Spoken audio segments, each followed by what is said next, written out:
नमस्कार, मैं रवीश कुमार। अब अगर नमक खाने से ही कैंसर होने लग जाए, दिल का दौरा पड़ने की वजह बन जाए, वज़न बढ़ जाए तो इंसान कहाँ जाए। भारत के बाज़ार में मिलने वाले नमक के कई ब्रांड में माइक्रो प्लास्टिक मिला है।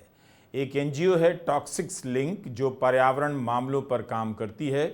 इसकी नई रिपोर्ट में दिखाया गया है कि नमक और चीनी में प्लास्टिक के सूक्ष्म कण मिले हुए हैं। इस संस्था ने बाजार से कई ब्रांड के नमूने लेकर जांच की है। चीनी और नमक में माइक्रोप्लास्टिक पाया गया है।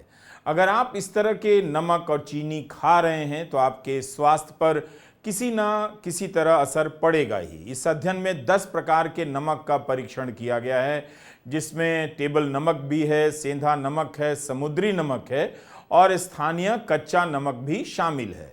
इन नमूनों को ऑनलाइन प्लेटफॉर्म से खरीदा गया और बाजार से भी। नमक के 2 नमूने और चीनी के 1 नमूने को छोड़कर बाकी सभी ब्रांडेड थे, यानी कंपनियों के थे। इनके नतीजों में सभी नमक और चीनी के नमूनों में फाइबर, छर्रे, फिल्मों के टुकड़े सहित विभिन्न रूपों में माइक्रोप्लास्टिक की उपस्थिति पाई गई है।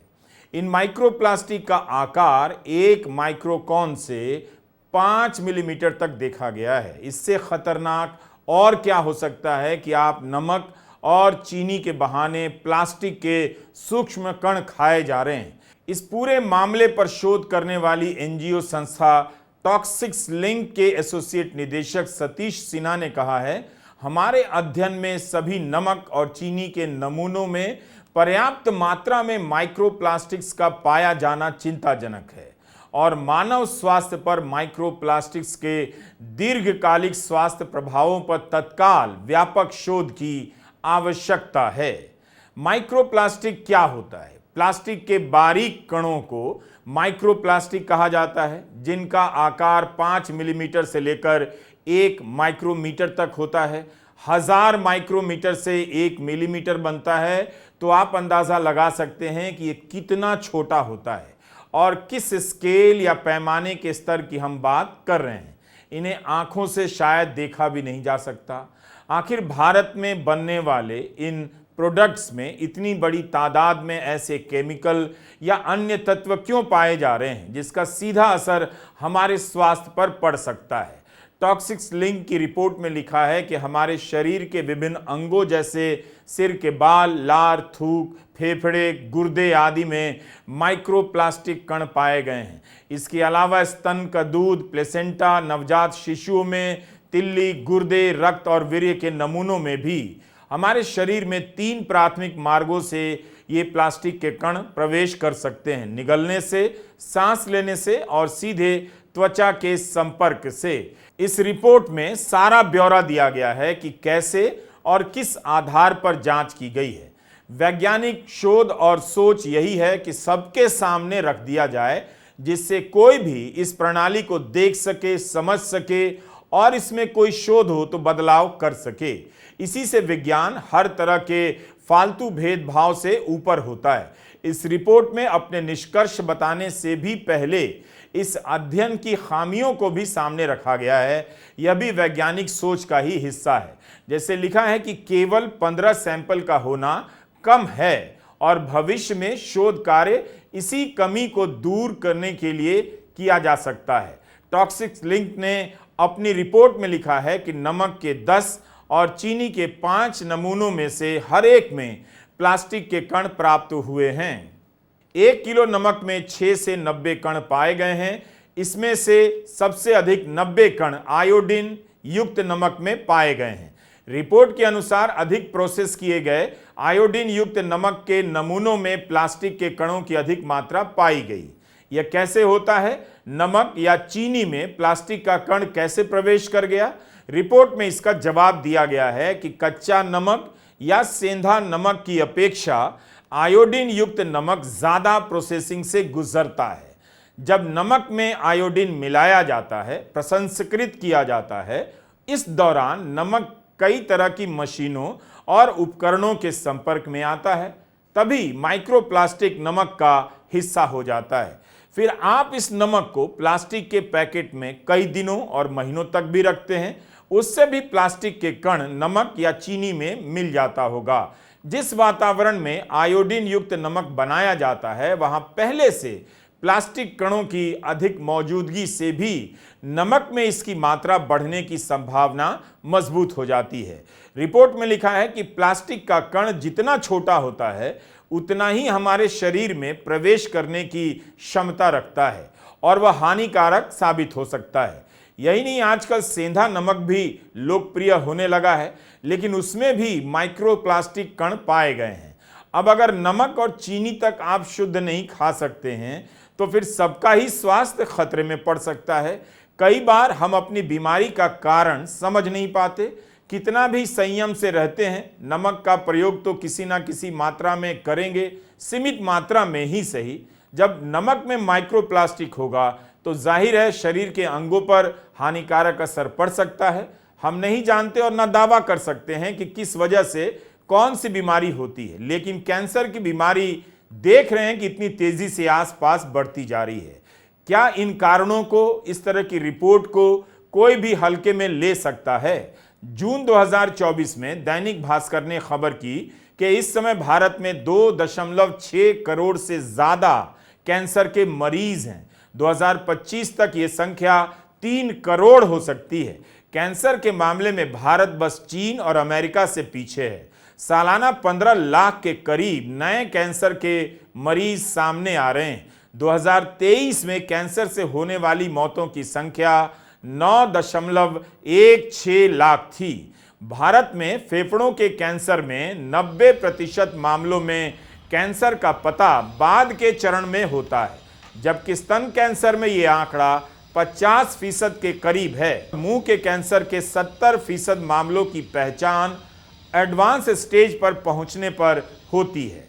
इनमें 80% मामले ऐसे रहे जिनमें मरीज को जांच में देरी की वजह से बचाया नहीं जा सका।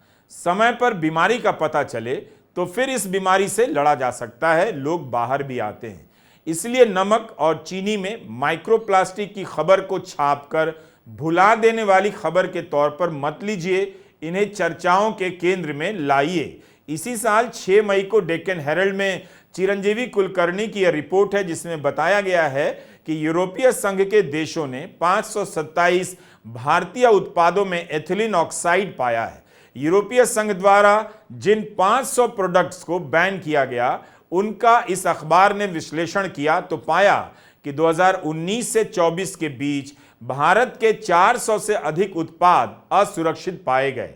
इसके अलावा आयुर्वेदिक सप्लीमेंट से लेकर हल्दी पाउडर तक ऐसे 14 उत्पाद पाए गए जिनमें बड़ी मात्रा में सीसा मौजूद था। सीसा होने से किडनी, मस्तिष्क और नर्वस सिस्टम को नुकसान पहुंचता है। भारत से निर्यात किए जाने वाले 6 उत्पादों में मछली थी जिसमें मर्क्यूरी यानी पारा बड़ी मात्रा में पाई गई, जिससे नर्वस, पाचन और इम्यून सिस्टम को नुकसान पहुंच सकता है। जहां भी हानिकारक प्रोडक्ट्स पर प्रतिबंध लगाया गया वहां भारतीय उत्पादों के नाम जरूर आए, लेकिन भारत में तो यही सब बिना रोक टोक के मिल रहे हैं। 140 करोड़ की आबादी वाले लोग खा रहे हैं। भारत में भी जांच की व्यवस्था है, होती रहती है, लेकिन हर जगह यह व्यवस्था कारगर तो नहीं। इतने सारे हानिकारक उत्पाद हमारे भोजन का हिस्सा बनते जा रहे हैं जिसका सीधा असर हम लोगों के स्वास्थ्य पर पड़ सकता है। हांगकांग, सिंगापुर और नेपाल जैसे देशों ने कुछ महीने पहले भारत के मसाला बनाने वाली कंपनियों के उत्पादों पर पाबंदी लगाई थी। हांगकांग और सिंगापुर के अधिकारियों ने 2 बड़े भारतीय ब्रांड द्वारा निर्मित कुछ उत्पादों का परीक्षण किया और उनमें एथिलीन ऑक्साइड पाया। यह एक कीटनाशक है जिसका उपयोग खाद्य उत्पादों में नहीं किया जाता। यह कैंसर का कारण बन सकता है। हांगकांग ने 4 मसाला मिश्रणों को वापस भेजने का फैसला किया। सिंगापुर में एक और भारतीय ब्रांड के मसाले को बाजार से हटा दिया गया। इसे हटाते समय हांगकांग के खाद्य और पर्यावरण स्वच्छता विभाग के खाद्य सुरक्षा केंद्र ने एक बयान जारी कर कहा उसने अपने नियमित खाद्य निगरानी कार्यक्रम के तहत परीक्षण के लिए खुदरा दुकानों से मसालों के नमूने एकत्र किए। नतीजों से पता चला इनमें एथिलीन ऑक्साइड था। हालांकि तब मसाला उत्पादक कंपनी की ओर से यही जवाब आया। विश्वास दिलाया गया कि वे निर्माण, संग्रहण से लेकर भंडारण तक पूरी प्रक्रिया में कहीं भी एथिलीन ऑक्साइड का इस्तेमाल नहीं करते हैं। दरअसल एथिलीन ऑक्साइड को एक घातक कीटनाशक माना जाता है। नेशनल कैंसर इंस्टीट्यूट अमेरिका के अनुसार कमरे के तापमान पर एथिलीन ऑक्साइड एक मीठी गंध वाली ज्वलनशील रंगहीन गैस है। इसका उपयोग मुख्य रूप से अन्य रसायनों के उत्पादन में किया जाता है और कम मात्रा में इसका उपयोग कीटनाशक और स्टरलाइजिंग एजेंट के रूप में भी किया जाता है, जिसका उपयोग कपड़ा, डिटर्जेंट, दवा, चिपकने वाले पदार्थ और घोल बनाने में होता है। International agency for research on cancer ने बताया है कि एथिलीन ऑक्साइड को समूह एक कार्सिनोजेन के रूप में वर्गीकृत किया गया है, जिसका अर्थ है यह निष्कर्ष निकालने के लिए पर्याप्त सबूत हैं कि यह मनुष्यों में कैंसर का कारण बन सकता है। लंबे समय तक रसायन के संपर्क में रहने वालों को आंखों, त्वचा, नाक, गले, फेफड़ों में जलन और मस्तिष्क और तंत्रिका तंत्र को नुकसान हो सकता है। विदेशों में भारतीय ब्रांड के मसालों पर लग रहे पाबंदी के बाद भारत की खाद्य नियामक संस्था FSSAI ने उन कंपनियों के सैंपल की जांच की तो एथिलीन ऑक्साइड नहीं पाया गया। हालांकि मसालों में हो रहे मिलावट को लेकर कई देशों में जब भारतीय प्रोडक्ट पर बैन लगे तब FSSAI ने भी देश भर में 111 मसाला उत्पादकों के मैन्युफैक्चरिंग लाइसेंस रद्द कर दिए। तत्काल उत्पादन बंद करने का निर्देश दिया गया।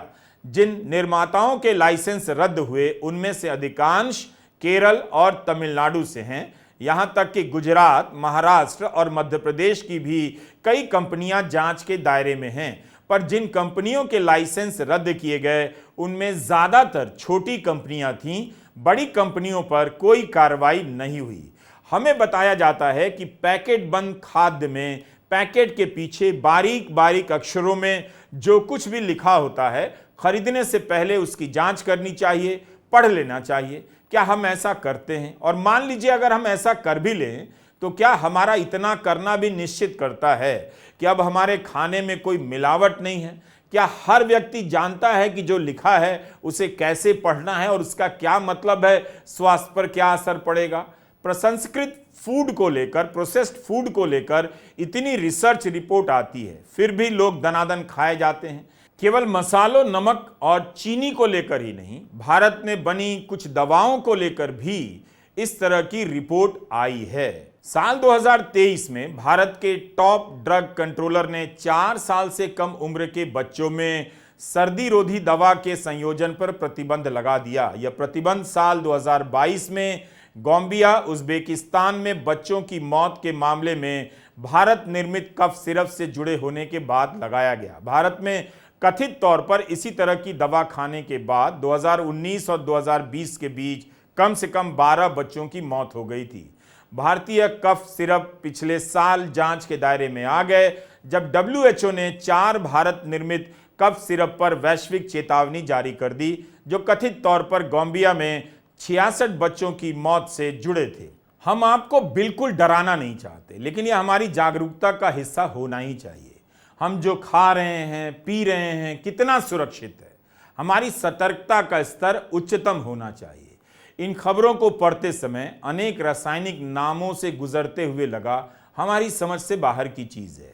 लेकिन जो मिलावट कर रहे हैं या जिनकी मशीनी प्रक्रिया के दौरान मिलावट हो जा रही है, उस पर किसी को कड़ी नजर तो रखनी पड़ेगी। अब दूध में पानी मिलाने की बात तो चलती थी, लेकिन खतरनाक किस्म के केमिकल मिलाए जाने की खबरें छपती रहती हैं। यूरिया, कास्टिक सोडा, माल्टोडेक्स्ट्रीन जैसे केमिकल और फैट बढ़ाने के लिए हाइड्रोजन पेरोक्साइड, फार्मलिन जैसी चीजें मिलाई जा रही हैं। अमोनिया और यूरिया से स्वाद बदलता है तो उसे ठीक करने के लिए स्टार्च मिला दिया जाता है, यानी कि आप स्वाद से इसकी मिलावट नहीं पहचान पाएंगे। अमर उजाला की यह खबर देखिए। केंद्रीय स्वास्थ्य परिवार कल्याण मंत्रालय ने संसद में एक सवाल के जवाब में जो आंकड़े दिए हैं, पता चलता है कि देश में नकली दूध और उसके उत्पादों का कारोबार किस तेजी से फैल रहा है। उत्तर प्रदेश में पिछले साल ही नकली दूध से बने उत्पादों के 16,000 से ज्यादा नमूने पकड़े गए। तमिलनाडु में 2,200 और केरला में 1,300 मामलों में नमूने पॉजिटिव पाए गए। जैसे ही होली दिवाली का त्योहार आता है, ऐसी खबरों की बाढ़ आ जाती है। पर आप ये नहीं कह सकते कि मिलावटखोर त्योहार में भेद करते हैं। बैसाखी पर भी वही मिलावट वाली मिठाई बेचते हैं जो होली दिवाली पर बेच जाते हैं। लेकिन हम अब इन्हीं सब के बीच जीवन जीते रहने के आदी हो चुके हैं। बीमारी हमें मार रही है, हमारी सारी पूंजी इन बीमारियों के पीछे खत्म हो रही है, जिनकी वजह हम और आप शायद नहीं हैं। खाने पीने की चीज़ों के शुद्ध होने का दावा करने वाली कंपनियों में भी घपले पकड़े जाते हैं। घी के हर ब्रांड के आगे शुद्ध घी लिखा रहता है। बेहतर है ऐसी खबरों पर जागरूकता बढ़े ताकि सरकार की नियामक संस्थाएं मुस्तैदी से इन चीज़ों को पकड़ें जिनसे कैंसर या दूसरी बीमारियां होने की आशंका जताई जाती है। नमस्कार, मैं रवीश कुमार।